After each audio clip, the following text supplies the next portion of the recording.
बुजुर्ग जानकी अपनी गैया को चारा डालती हुई कहती है। अरे पद्मा, ले हरी हरी घास खा ले। तेरे पेट में बच्चा है, मैं देख रही हूँ तू बहुत कम चारा खाती है। अच्छे से खाएगी तो बच्चा भी स्वस्थ और तंदुरुस्त पैदा होगा और तुझ में भी जान आएगी। नहीं मैया, मैं तो अच्छे से ही खाती हूँ। पता नहीं आपको क्यों लगता है कि मैं कम चारा खाती हूँ। शायद आप मुझसे बहुत ज्यादा प्यार करती हैं ना, मेरा बहुत ख्याल रखती हैं, इसलिए लगता है आपको कि मैं कम खा रही हूँ। जानकी अब बहुत ही बूढ़ी हो चुकी थी।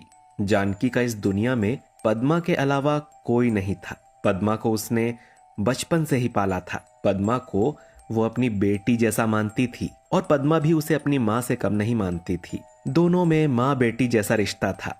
जानकी श्री कृष्ण भगवान की बहुत बड़ी भक्त थी। वो हर रोज सुबह शाम भगवान श्री कृष्ण जी की पूजा करती थी। हर रोज पूजा करने मंदिर जाती थी और लड्डू गोपाल की पूजा करती थी। पद्मा भी जानकी को देख देख कर श्री कृष्ण भगवान की पूजा करती थी और सुबह शाम जानकी के साथ मंदिर जाती थी। पद्मा, मेरी प्यारी गैया, चल आज पूजा का समय हो गया है। तू भी लड्डू गोपाल जी की पूजा कर ले। वैसे भी लड्डू गोपाल को गायों से बहुत प्यार था। अगर तुम उनकी पूजा करोगी तो लड्डू गोपाल तुम पर अपना आशीर्वाद हमेशा बनाए रखेंगे। हाँ मैया, मुझे भी लड्डू गोपाल जी की पूजा करना बहुत अच्छा लगता है। जब मैं उनकी पूजा करती हूँ तो मुझे ऐसा महसूस होता है कि वो मुझे साक्षात दर्शन दे रहे हैं। पगली कहीं की। थोड़े दिनों बाद जानकी बहुत बीमार हो जाती है, जिस वजह से उसकी मृत्यु हो जाती है। पद्मा जानकी के अंतिम संस्कार पर रोती हुई कहती है।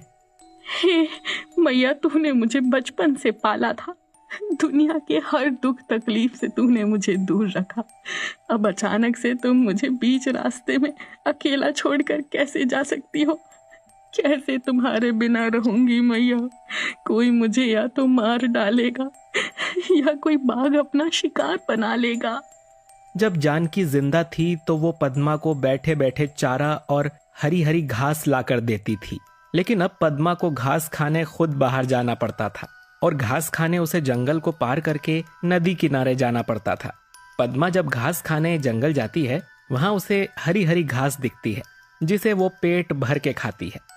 आहा, बहुत मजा आया। यहाँ तो कितनी लंबी लंबी और हरी हरी घास है। अब मैं रोज यहीं पर घास खाने आते रहा करूंगी। जैसे ही पद्मा घर लौट रही होती है कि तभी रास्ते में उसे एक सांबा नाम का कसाई मिलता है। वो उसे देखते ही